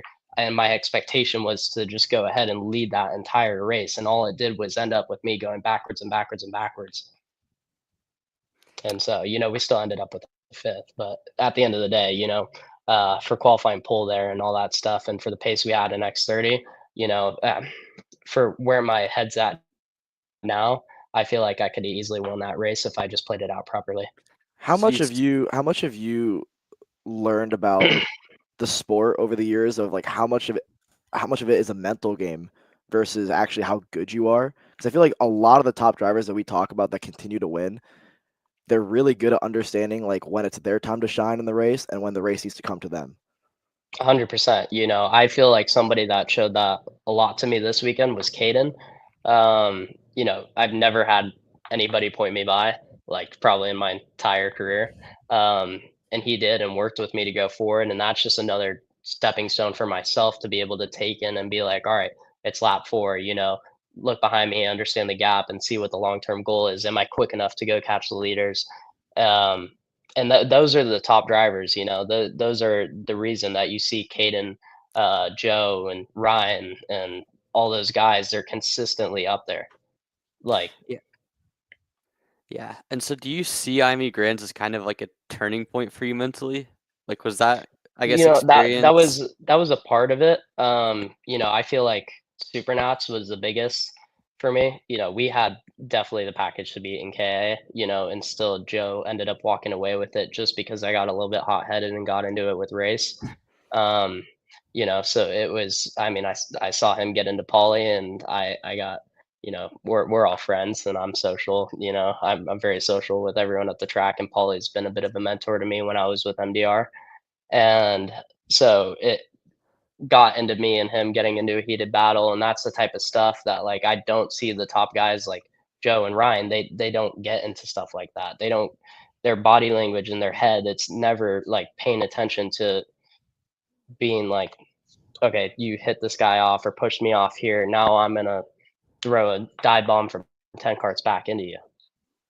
And so now, if you get the chance to go up against Ryan, to go up against Garrison, at some point to go against Joe as well, where do you think you can kind of find that edge that maybe Frankie last year didn't have?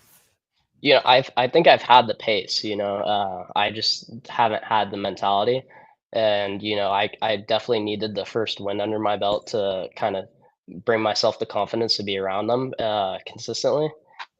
And so there's going to be a lot of new tracks on the calendar for me this year. Daytona. We got Speed Sports. I've never raced at Texas, and Great so place. that is a. I know that's Caleb's.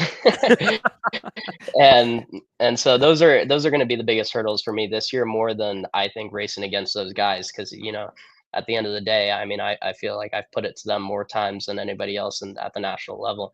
I haven't gotten the job done, but realistically, I think it's just been me and Harley and DeTulio and those guys that have been up there with them more times than anybody else. Yeah. You've had the chance to work alongside Joe, if I stand corrected. Yeah. And for a driver like him, who's now on a 7-race win streak, what does it take to actually like what does he do that you see firsthand that is the reason why he's so successful? I mean, I have a funny photo of him sleeping in the trailer, but that's I don't think that's a secret. but no, he's one of those guys that just has, I think, more of a complete understanding of what it all takes, and more than it's just a fact in going out and driving. He's one of the guys that's straight in, straight on the video, straight helping out the other guys, and I feel like that translates to helping him too. And so I try to aspire to be like him. I hold him as the best karting driver in the world right now, and I feel like a lot of other people do. And so to be able to kind of be under his wing a little bit for these last 2 races has definitely brought, I feel like, me to a lot stronger of a level. Yeah, and I feel like everybody under y'all's tent, especially with the Jay Howard guys. I know you guys have a lot of coaches under there. Juggy is in there, who's really, really good. I've seen him work firsthand. Harley's in there as well.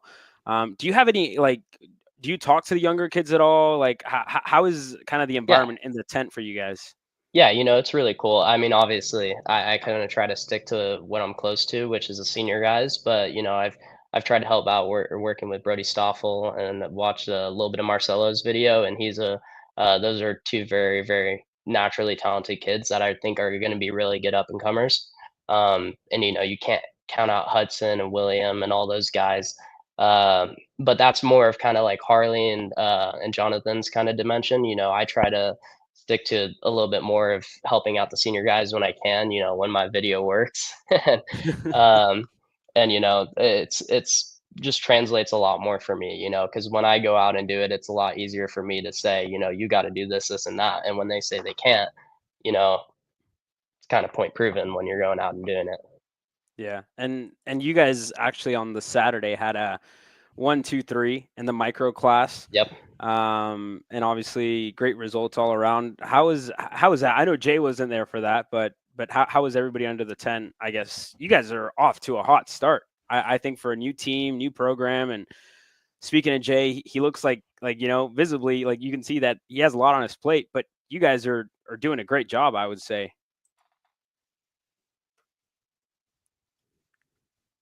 Ooh, Uh-oh. I think the hotel Wi-Fi happened. We'll give it a second. He's still he in has your... he has a lot on his plate, definitely. Oh wait, can you hear me?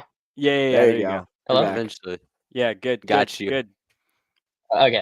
All right, cool. All right. Yeah, sorry, can you repeat that? I kind of lost track right there in the middle. No, you're good.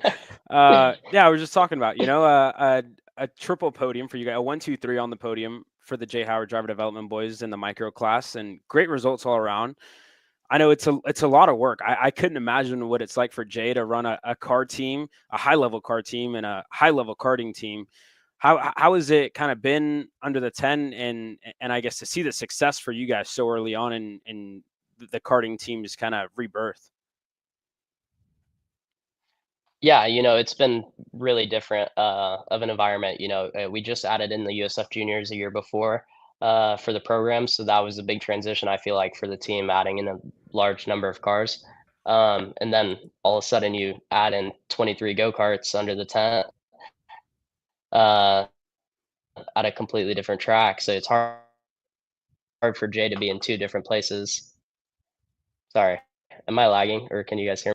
No, you're good. You're good. Yeah, You're it's good. lagging You're a little good. bit, but you're Oh, good. okay. Sorry. From my end, it's all shortcut. But yeah. So for him, I feel like it's hard to be in two different places at two times. But he's brought in a lot of good people to be able to support what he needs to make happen out here. I mean, Harley and Jonathan are probably two of the people. If I created a race team, that I would have them coaching my guys. Yeah. For sure. For sure. I think Stuff's lagging big time. you're No, good. you're You're good. good. You're good. It happens. It happened to me a couple weeks ago. The hotel. In his own house. Can you believe that? Oh no, it was in a hotel. Yeah. It wasn't It wasn't a hotel. It was in a hotel. It's happened to Damn. me in my own house actually before. So I was say Caleb's lost his internet more times than all of us. So these guys. Anyway, Frankie, double duty for you coming up, and on Well, a I card probably that you should have paid. I probably should have paid for the. We're on the free Wi-Fi. Yeah. Well, no, I'm on my we hotspot right now. we need Oh. we need to start covering that expenses. Yeah, we do. We do. But yeah, Caleb. Back to what you were saying. Submitted X30 coming up for you this Yeah. year. Talking about kind of everything that we did with the mental side of things, the experience side of things. How are you feeling, I guess, moving into speed sports in a couple of weeks? Or I don't know if you're doing Daytona or not at I'm USPTS? gonna be doing Daytona. Yeah. So Yeah, I'm moving doing into I'm doing Daytona both double duty. Yep. so moving into the opening month of the season, kind of how are you feeling? And on the main stage, on the pro stage, double duty, I mean, with everything that we just talked about.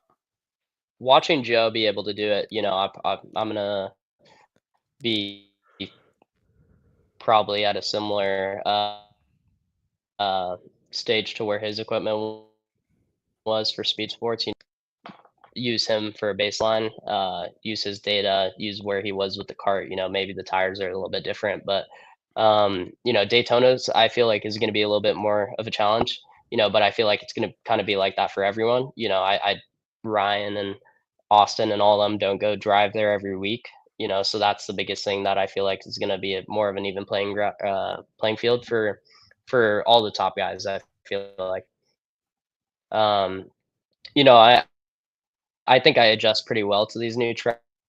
I feel like I have a lot of success on Wednesday and Thursday at Supernats, Rock Vegas, whatever. So the temp tracks really fit my style, and so I feel like that's just gonna translate for when I go to Speed Sports, MCC, and Daytona this year.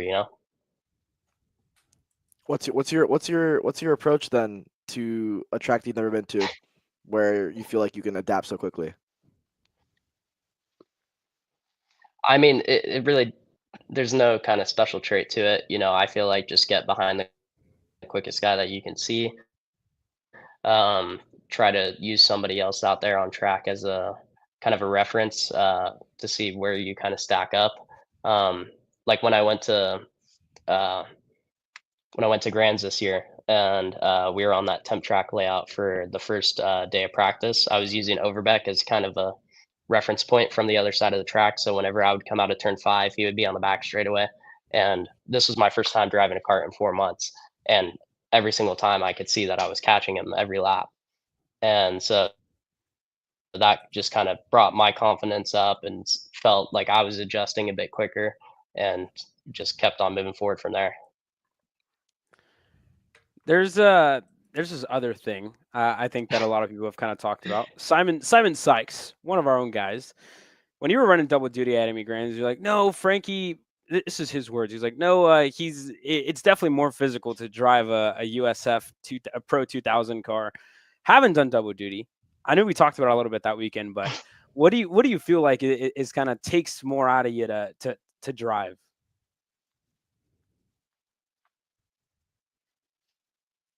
I mean, if I did double duty at the first round of Winter Series, it would have been a walk in the park. But Miami Grands, it was miserable this year. This last Winter Series was miserable. I was probably dying if he, like, in the middle of the lunch break, I was trying to just pray for the next pre-final to come up. And if I did double duty for that one, I feel like everything would have been a little bit different. It probably would have taken more out of me. But there's not really a concrete answer. I think the stuff happens a lot quicker, so I can probably say that it's a bit more physical. But obviously having 30, 40 seconds on a straightaway in a car, you have a lot more time to just rest and kind of think about what you need to do the next lap. Okay, so then shifting points over 1 lap. The Indy Pro car's got to be more physical, right? Oh, 100%. Yeah, like a full push, Yeah. like qualifying, like you feel like you got a good car, but it's not a shifter, so I can't say that my K is probably it's definitely not as physical uh, as a pro car. And earlier this year, you actually you posted on your social media you were testing with the Juncos Hollinger guys. How was that? How was that first test weekend for you? And what did you learn out of that? IMS was a thing that I kind of needed to prioritize a lot more in my fitness and like where I was at. It still was another one of those points where my mentality had to shift, where I kind of had to fully commit and take a lot more responsibility for the type of stuff that before I would just kind of brush off. And another one of those things being like, I don't need to maybe take that extra track walk at the end of the day, or go and watch video with my engineer during the lunch. And those were the type of things that I feel like kind of shifted and helped translate a lot more even into the karting for me. So all that stuff has been just collectively just helping out more and more. So I mean, I've been out of the seat a lot more than probably any of these other pro national guys in the karting, but realistically I think my experience levels at just at the same rate, maybe even higher. So you've had many car seasons now, or a couple at this point under your belt. You're looking at, I believe, a full calendar in pro, right? Yeah. What's the goal? What's the goal this year? It's got to be a championship, right? 100%. It's a championship. That's everything I got on my mind now at this point. I'm kind of past the race wins. They're gonna come. It's the same from the karts to the cars. It's gonna be about consistency and being like, I'm probably not gonna get those straight 7 national wins like Joe did this year, in the karts. So I gotta be fine and settle for the seconds and thirds that I'm gonna find in both the karts and the cars probably. How applicable is like your approach to a karting championship to an Indy Pro championship? Because obviously there's a lot more races in an Indy Pro championship, and there's no drops like you would see in some seasons in karting. So, is the approach similar? Yeah, I mean, the approach is probably a little bit less, actually probably less nerve wracking than karting just sitting on the grid. you know everyone else, you know what somebody's going to do. They're going to surprise you. Somebody may make a mistake and lock up, and that's the end of your championship run right there. And so realistically, I mean, it's just about kind of positioning myself the best that I can in both the karts and the cars. That's going to be the biggest goal for trying to go for the championship this year. Well, Frankie, we're getting to the end here with our time with you. Sadly, as fun as it's been, but we asked this to Justin and we asked this to everybody who's on our show. But you've obviously made a name for yourself this week, and I think you've done it prior, but you got those breakthrough victories. Why should fans root for Frankie Mossman this year? I mean, it's not my biggest priority. I like the kids that come up to me and ask for advice, and the people coming up and make me feel like I'm on top of the world, because I was at a point for a long time where I was dead last and I X30 junior, and just kind of hoping and praying for the one time that I would get a top 10 like the Morgan boys or Bocuse and all them, and now I'm at the stage where I'm going and competing with the best karting driver in the world and the best driver in North America and at their level. And so I feel like that's the kind of drive and dedication everyone needs to have. And because there's a lot of people that kind of just give up on this, and it's just something that's very unnecessary in my book. This guy's PR trained, guys. Goodness gracious. All jokes aside here, Frankie, you have a busy year ahead of you. Karts, cars, tell us everything you got planned for the year. Obviously, there's probably some stuff you can't announce. As much as you want to share, where can people find you on social media? The floor is yours. I mean, I can obviously talk about what I got planned out right now, but some other cool stuff in the works past that. So it's going to be a really busy schedule this year. We got full USPKS, full pro tour coming up, and then later on after my car season, going over to Sweden for the FIA Worlds in OK, which is I feel probably going to be a really cool experience for me. And then also I'm going to take my championship ticket from this past weekend, and instead of using it for the Supernats entry with race tires, I'm going to use it to go over for the IME Warrior final as well, because I just don't think that we're represented enough, and we're at a high enough level where we should have Ryan and Austin and all them going every single year, being realistic. Real. Hey. That's real. Frankie Mossman, everybody. What a great guy. Frankie, thank you so much for coming on. It's been a great time. We're going to pay for your Wi-Fi next time you come on. I'm sure you'll be on pretty soon. It was great. It's like the last 10 minutes, but seriously, great job all weekend. Great job all year. And we'll see you soon, man. We'll see you soon. And we're excited to have you with us. Thank you, guys. An extended period this year. Congrats on the first American championship. I appreciate it. Oh yeah, it's gonna be the first of many, I feel like. Oh my god, never mind. I know what you were. It took them that long. Hey, Frankie, thank you very much for coming on, man. Seriously, it's been awesome. Okay, is it cool? Awesome job. Can I shout out a few guys? Sure. Go for it. Okay. So I want to say thank you to ATZ Karting Engines for the last weekend. They've been a big supporter for me with the engine program, and they've done really well. They ended out 1, 2, 3 in the championship as well. They're really cool, and I'm excited to go back out there. And Kart Republic, obviously, and Jay, those guys are the biggest reason that this even happened. So I gotta owe a lot of it to them. So cool. Yeah, absolutely. I want to say too, you probably made Ari's day on Sunday a little bit better because he's in the same boat as me with the Chiefs losing. So, that is fair. Yeah, but no, I don't know what you said because my Wi-Fi is really bad, but I'm just gonna give you a thumbs up. He said you made his day better. I said no.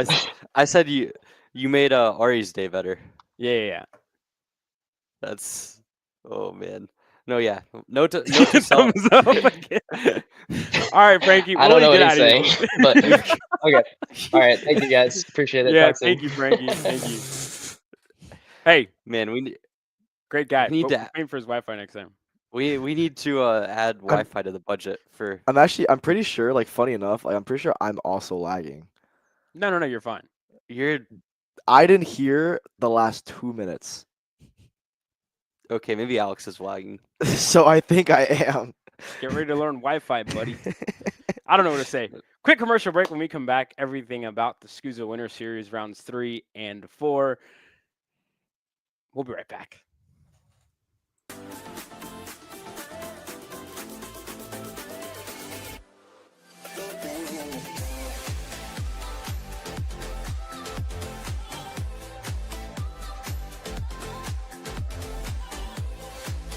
Are you looking to take the next step in your racing journey? Well, look no further than PitFit. With 2 locations in Charlotte, North Carolina, and Indianapolis, Indiana, PitFit trains drivers all the way from grassroots level karting to IndyCar and NASCAR, with top-of-the-line personalized coaching to improve physical and cognitive fitness. For more information on programs, check out PitFit on Instagram or Facebook today. DPK Americas is bridging the gap between the U.S. and the 2-time world champion DPK Orlando Kart factory team in Europe. In partnership with Team Binnick, they offer drivers a complete career path from the Americas to Europe that allows them to continue their driver development on both sides of the world, all underneath the DPK umbrella. For more information, contact DPK Americas at max@drivensm.com to take the next step in your driver development journey today. Join us for the biggest kart racing convention of the year, the 39th OVKA Kart Racing Trade Show and Swap Meet, Saturday, February 1st, Robert Center, Wilmington, Ohio. Whether you're into sprint karting, dirt and oval racing, road racing, unlimiteds, or vintage karting, there are deals here for you. Shop our 60,000 square foot show floor, filled with the carts, parts, and supplies you need. Network with kart racers of all disciplines from across the country. Get insights from experts at our performance seminars. Visit our Intro to Kart Racing open house to get started in racing. Visit OVKA.com. Vendor registration is now open. OVKA.com. Alrighty, welcome back to KC Grid Talk episode number 42. The last little bit of our show. We have about 10 minutes left before we have to wrap up because some of us have homework. I think a lot of us have homework. Homework tonight, fellas? Yeah. Always. Big group Always. project. Hey, me too.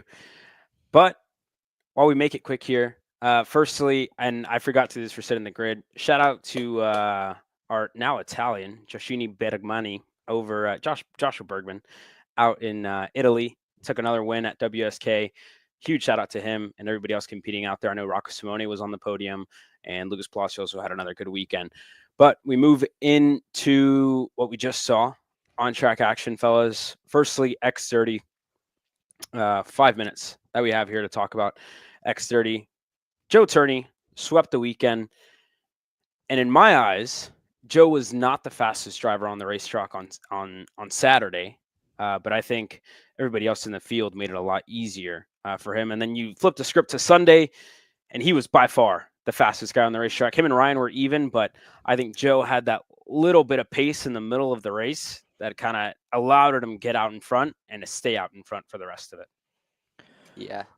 Well, here's the thing with Joe Turney, right? Because at some point when you win that many races in a row in the Pro X30 class, and like Frankie was just talking about, the U.S. is as good as anywhere, right, in terms of karting. It's hard to do. It's hard to win 7 straight. At some point, you look at him, and you have to ask yourself, how does he keep doing it? For me, I spoke to Emery about this a couple days ago, but the best analogy I could think of is, for all my chess fans, Joe Turney's like the grandmaster, right? Where to beat him, you have to catch him by surprise, because it almost seems like he has every situation possible solved already in his head. He knows the exact moment he needs to make every pass. He knows when he needs to let the race come to him. He knows when it's okay to get past.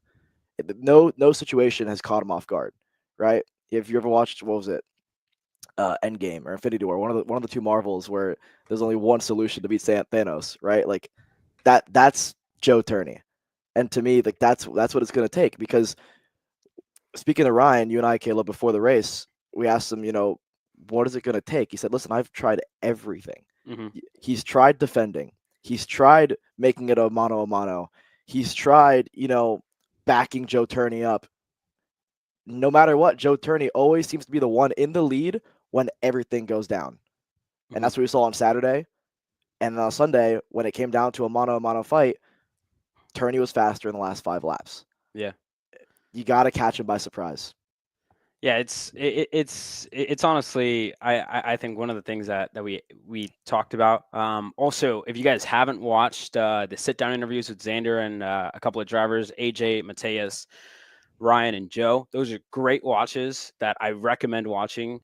Go and watch those. But in one of those interviews, kind of Ryan says, you guys should root for me because for the first time in a long time, I'm the underdog. And we look back at all the years where Ryan was dominating and people were like, oh, like Ryan this, Ryan that, whatever.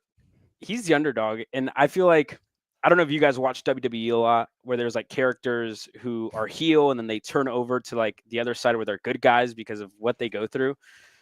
And Alex, we actually joked around with Ryan about this, but we were like sitting there on grid and I looked at Ryan. I was like, you know what, Ryan? Like, I think I'm starting to like you, dude. Like this is crazy. Like, you're an underdog. You're like a guy that people want to root for. And he says that in an interview. And I think looking on to what we have in store for 2025, Xander said this, whenever he goes through hardships, he comes back stronger than I think he will in a long time. And for whatever it is, to put it in words, people say that whenever Ryan goes through stuff like that, he turns around and opens up a can of whoop ass to go out and do whatever he can do coming to the season. So I think that, this is a fire in his belly that's going to light, and we're going to see a different Ryan moving into 2025. I mean, yes and no. Like, Ryan's still doing an awesome job. When you look at the depth of the field in X30 Pro Winter Series, like, I'm gonna say it. We need to stop talking about Ryan Norberg and start talking, like, for all the talk of Ryan coming second or coming fourth or whatever, there's a host of drivers that had a worse Winter Series than him that made similar level mistakes in terms of one-on-one racing or group racing and just couldn't put it together and ended up outside the top 10 or outside the top 5 that had high expectations. And, it could be someone like Diego Ramos had a little bit of an underwhelming Winter Series. Someone like Paulie had a little bit underwhelming Winter Series. Even I think Caden McQueen would have been slightly disappointed to have kind of come up short both days, right? The fact that it's Ryan Norberg that we're talking about is a testament to how good Ryan Norberg has been over the years. And as of right now, he can't beat Joe Turney. And do I think that's a indictment on Ryan Norberg, the driver? Absolutely not. I mean, you don't come within a second of beating Turney so many times without being a very high quality driver. But at some point, you kind of have to figure out the solution.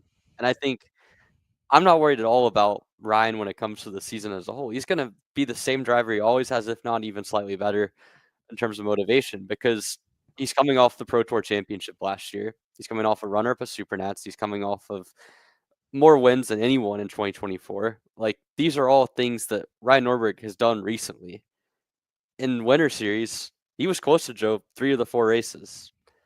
Now, beating Joe Turney is a whole separate matter. That's a whole other discussion of what he needs to do to win. But Ryan hasn't suddenly lost his ability to drive overnight. And I think maybe he needs to adjust the strategy on how to race in terms of the kind of composition. I think that Ruben Moya provided a really good blueprint at Supernats. Harley Keeble provided a good blueprint a year and a half ago. Other people have tried to stack up the field and kind of muck it up for Joe.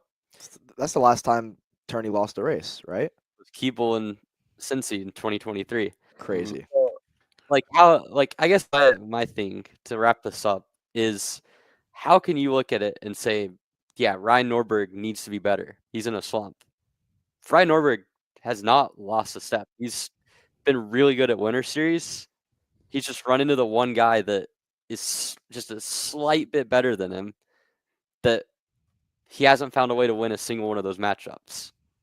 And to me, it'll happen at some point. It hasn't happened yet. But for the rest of 2025, I think Ryan's still going to be hard to beat. in terms of every pro national championship he runs, and he'll be the front runner because Turney's not going to run the full season. And I think that this is something that if you're the other guys, if you're someone like a Diego or someone like a Pauly, for those guys, I think it's back to the drawing board, reinvent yourself. For Norberg, I think the less he thinks about trying to beat Joe Turney, the more likely he is to do it over the course of the next year. Bang. I think, and to clarify, because I wasn't trying to say like that Ryan was in a exactly, slump. exactly. I feel like It's you're just- targeting me right now, Emery. It's for me. I like talking about it because I can see this being one of my favorite seasons in karting ever. Yeah. Just from what we've seen of the first 4 rounds with Winter Series, and we call this the preseason because we haven't even seen all the teams yet. Pretty much the entire West Coast hasn't made its way over, so we're gonna have an insane shifter field, an even stronger Pro X30 field, and if Turney can show up to a couple of them, fantastic. If not, still fantastic, right? We still gonna have a really strong field, like Emery was pointing out. I think before we move on to shifter, I want to highlight. I think the team that came out of here looking pretty good. Not that we didn't expect it. I think Speed Concepts on the Pro X30 side of things. I mean, Yeah. you look at Garrison. He had the second best average finish in the winter series. Yeah. He averaged pretty much a podium. It was 3.5, right? So you can probably knowing Austin, you go and ask Austin, how was your winter series? You know, but it was pretty good. Yeah, Yeah, it was all right. Exactly. Had a stinker in whatever, and it was like put it on pole. Like, yeah, whatever, Austin. Exactly. And then you look at Colin Lloyd. Colin Yeah. Lloyd was the rookie of the winter series. And he's had a couple of pro starts, but like when he signed up for Pro X30, it was an accident because KA was full. And then he was a championship contender. That is very impressive. And it goes to show you what speed's done, goes to show you what Austin's been able to do on the single speed side of things, especially for the pro guys. So for Speed Concepts, you look at the season coming up ahead. If Lloyd can make it out on the pro side of things, and if Austin can just keep getting that package better, because I know he even had some rough times throughout the weekend. Even he changed chassis. So for those guys, I think they're on the up and up for sure. Not that we didn't expect them to be, but that's gonna be a team that I think is gonna be the biggest competitor to Ryan and Turney for the rest of the year. And one of the great things too, I think, about that weekend was that Austin was wrenching on his stuff for the majority of the weekend, coaching kids on the side, like doing all this stuff. And these guys, Xander said it in the interview that he had. He actually said it on his podcast last week, for those of you guys who watched. But for guys like Ryan, Pauly, Austin, and a couple of others who are making a business out of the sport that is so hard to do, and they've made themselves into pro drivers and whatnot, for them to be able to do this, make a business out of this, pioneer what's been, I think, a change in the industry for drivers and for coaches and teams. Those guys are doing a really good job of maintaining all that business, racing, professional career, whatever you said. So these guys are honestly killing it. That being said, it was supposed to be 5 minutes. We went on for 10. But that being said, anything else to add about X30 here, fellas? We move on to shifter. And it's about to get spicy here, I should say. AJ coming on the weekend for a testing weekend, I should say. They had a prototype chassis out this weekend. And this is a track that hasn't treated AJ. It's one of his home tracks, but it hasn't treated him nicely, I should say. A DNF at PKS, and I think his last win at Orlando, he said, was 2016, 18, one of those years. I don't know. And you get another race.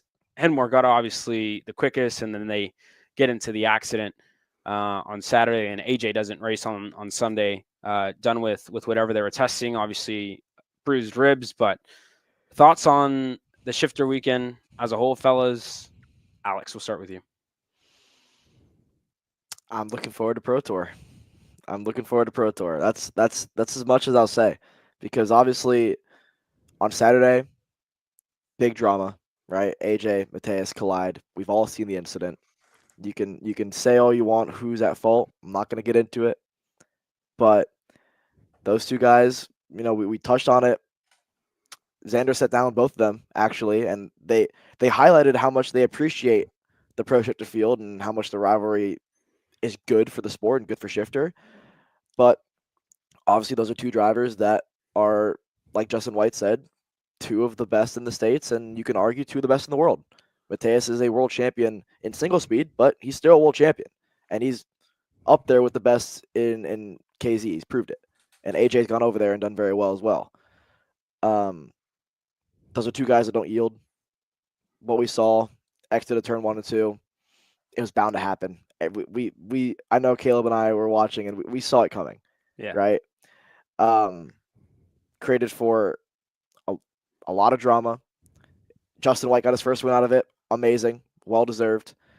And then obviously on Sunday, AJ, as much as he said he was hurting, didn't show it, put it on pole, won the pre-final, didn't race the final.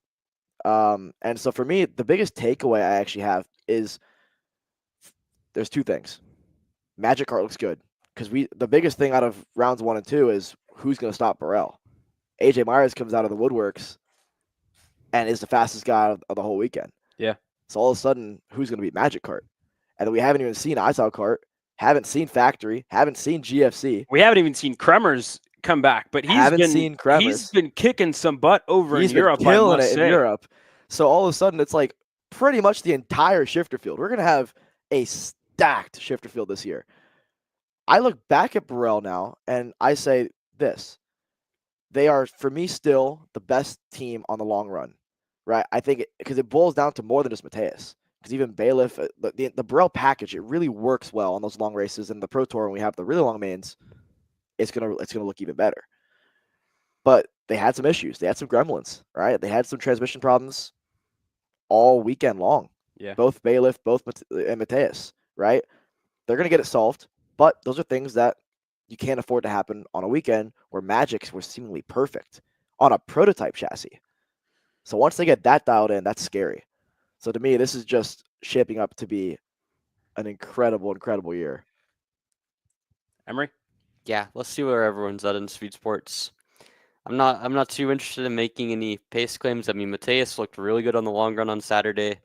Certainly the shorter runs favored AJ. I think as well, Mateus has not been great at Orlando the last year. Even with his Pro Tour comeback with Danny last season, I felt like all the way up until Sunday, it took him pretty much the whole weekend to kind of get up to speed at Pro Tour. He was behind Danny on equal equipment in rounds 1 and 2 Winter Series, and then rounds 3 and 4, I mean, he struggled a little bit this weekend. So I feel like I feel like it's always been like that for Mateus. So every round, MCC was one of the biggest ones that I can think of, especially Orlando. well, He's always kind of been clawing back at it, Well, and yeah. that's why the championship was so close in the first place last year. He was really good on the long runs, but beyond that too, like Orlando, I would say is not particularly a strong Mateus track, other than in single speed. In single speed, he was great in Orlando, but in shifter the last 2 years, I'd say it's a relative weak point for him. So I'll be curious how Speed Sports does. It's kind of a new track for most of the guys running Pro Shifter because they would have run USPKS in 2023, and that's about it. But I mean, I think it's going to be an exciting battle shaping up for this year. And as far as the racecraft goes between both of them, I'll say this. I mean, we got a crash between AJ and Marian in Utah in 2022, and then a crash in St. Pete in 2023. The reaction after St. Pete was a lot more spicy than it was after Utah.